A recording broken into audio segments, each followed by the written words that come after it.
I want to go over a great tool with you guys that my dad picked up for me. He got this. It was made by natives in Alaska, and I have found it one of my favorite blades.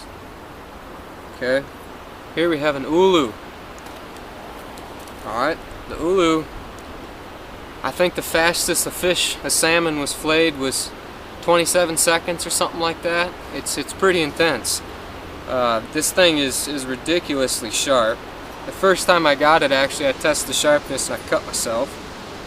I've used this to trim deer hides. Okay, I like to cut sections off. This thing, it just fits nice in your hand. It's perfect for slicing with this curved blade like this. Chopping, I mean, you should see these guys flay these salmon. It's just boom, boom, and they're done. I mean, it's just a couple chops, a couple slices, and it's done. Now the handle here is made of caribou antler, and the blade is just stainless steel, and it's got a, it's flattened on this side, and it's got a grind right here on this edge here, which is why it's so sharp. Okay, and then it's got a little tiny grind right here, which gives it that razor sharp. Okay, this can be used for fleshing. I fleshed out this squirrel hide, the one you saw me get in my squirrel video. I fleshed that hide out with this right here, and I use the hide for various little things, working on fire plows and such. But this thing here fleshes good. You just flip the knife over and just scrape. Okay, it scrapes great. Flaying fish, nothing's better. Okay, there's nothing better to flay a fish than with this right here. Alright, your hands just fit comfortably in here, and like I said, the way it's shaped and the way you're holding it, you can make perfect fillets. Okay, skinning them fish, it's wonderful. You can scale fish by rubbing this thing back, and the way it's just made is just perfect for that type of thing. And deer hide, I like to cut my deer hides with precision if I'm going to use it for something. Okay, I plan on making some clothes out of deer hide for next winter and using those instead of modern equipment, because I feel it's warmer and more reliable, it's waterproof and all kinds of good stuff. So this right here gives me the ability to cut with precision.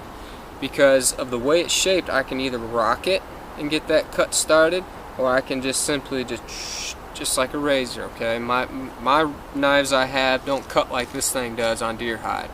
And I just wanted to give you guys a quick look at this. Like I said, my dad picked this up in Alaska when he was there, and it was made by natives there. It's pretty cool that he gave this to me.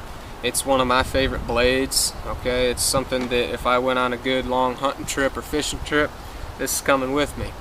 Alright, it's more reliable for those kinds of things than my regular knives that I carry. I usually have about 2 or 3 knives on me at all times anyways, and this will be one of them that I'd bring in that kind of situation. But I just wanted to give you guys a look at this. If you can get your hands on one, I would, especially if you're into making hides or flaying fish. If you like to go do them types of things, this is great for that right there. This is good for skinning, all kinds of things. Anything in that department. But there you have it. There's an ulu. Give you a close-up little view of it here. You can see the man who made it. Signed it here, Juneau, Alaska.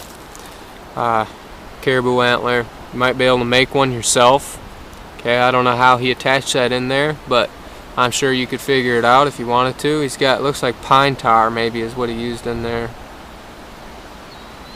Some type of resin in there. But it's a wonderful little tool. Okay, that's the ulu.